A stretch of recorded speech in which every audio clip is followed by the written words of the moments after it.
ఈరోజు వాక్యము ఆదికాండము 47వ అధ్యాయము 17 నుండి 21 వచనాలు. ఆ సంవత్సరమందు వారి మందలన్నిటికీ ప్రతిగా అతడు వారికి ఆహారమిచ్చి సంరక్షించెను. ఆ సంవత్సరము గతించిన తరువాత 2వ సంవత్సరమున వారు అతని యొద్దకు వచ్చి, ఇది మా ఏలిన వారికి మరుగు చేయము, ద్రవ్యము వ్యయమైపోయెను, పశువుల మందలను ఏలిన వారి వశమాయెను.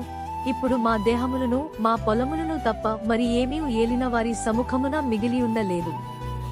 నీ కన్నుల ఎదుట మా పొలములను మేమును నశింపనేలా?